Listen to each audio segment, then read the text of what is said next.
Hi guys, welcome to this week in World Studies 7. You'll notice the dates say that everything is due this Friday, May 22nd. However, I'm pretty lenient with you getting your work in. If you can't get it in until Sunday, that is fine. I'll give you credit for it. I appreciate that you've thus far followed directions and you are in this video. This week, you're going to be learning about the slave trade and slavery in the Americas. This is hard history. There might be some upsetting pieces to some people. If you feel like some things are upsetting you, I encourage you to reach out to me and we can debrief and discuss and unpack this hard history. However, I think this, out of any other weeks during our online learning, this week has the most valuable and important lessons for all of us moving forward. It teaches us how we are where we are today in terms of race relations. It also is learning that you need to have to be successful in U.S. history, which you'll be taking in the fall when you start 8th grade. So a few things for today, for this week rather. Your classwork completion grade, again, is a Google form. If you are going through parts and you get an incorrect answer, you'll be asked to try it again to re-answer the same question. After each section, you will be given an opportunity to keep going with the lesson or want to take a break and come back later. I know last week there was complications or confusion as to how do I get back to it? It's not saving my answers. Well, I'm going to show you.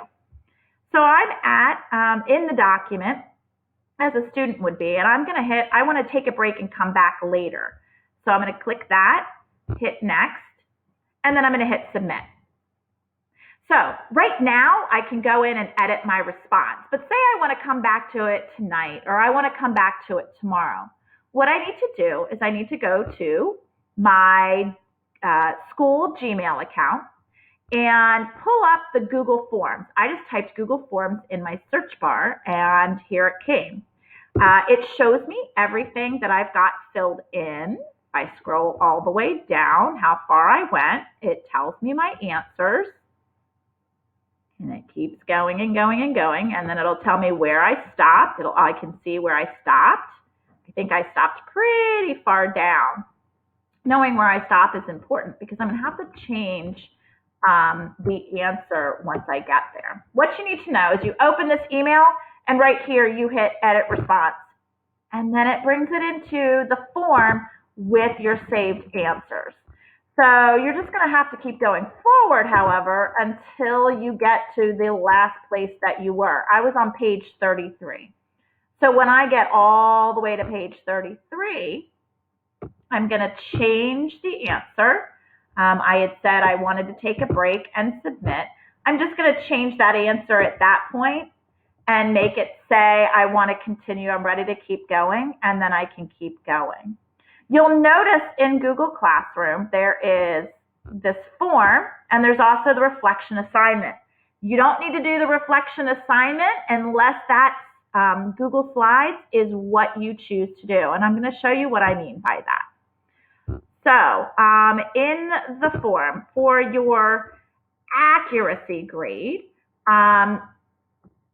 you are going to have an option to show what you've learned. And this is in the form of a reflection. There is no right or wrong answers in your reflection.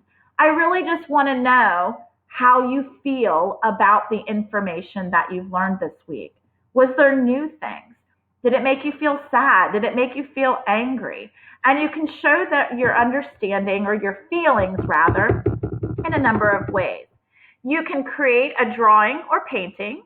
You can write a poem or song lyrics. You can create the Google Slides presentation. You can make a journal entry, or you can join me on Thursday for a Zoom meeting of our class. I'm going to set this up where we will discuss our thoughts and feelings on what we learned this week. When you're in this part of the form, this is the very end part of the form, You get to click which one you want to choose, and it'll take you to the directions for each of those. The drawing or painting, you're going to create that at home and scan or take a picture of it and email it to me. The poem or song lyrics, you're just going to type it right here in the form. The Google Slide presentation, that one, it tells you you'll use the Google Slide template that I have in Google Classroom and turn it in. Journal entry, you're going to type right here, and the Zoom class discussion will be on Thursday. One thing to note, make sure you get down here, you go ahead and submit this whole form. I don't want you to worry about the point value on this form. It might say 41 points, you might get 22. That's because of how I have it set with the questions. If you got something incorrect the first time around and you had to go back in. And again, all in all, I believe it says there's 40 some sections, 33 sections rather. They really don't take all that long. So I would say all in all, doing all of this, watching all the videos, answering all the questions, should take no more than 35 to 40 minutes. But I do give you the option to take a break in there. If, of course, you have any questions, reach out to me at that time. And I found this TikTok that I thought was relevant, and it spoke to, all right, you know, Mrs. Broadwater is always technically challenged here. It spoke to how I feel sometimes. This next song is for my students. Before you even begin to work on your assignments, read the directions. Thank you. So, read the directions for each part. It's very clear. Come back to this video if you don't know how to do something. Look at the week Google Slides that I have in here, which is the way that you found this video, unless you opened this form up first and got this video. I hope you are all doing well, and I will see you all soon.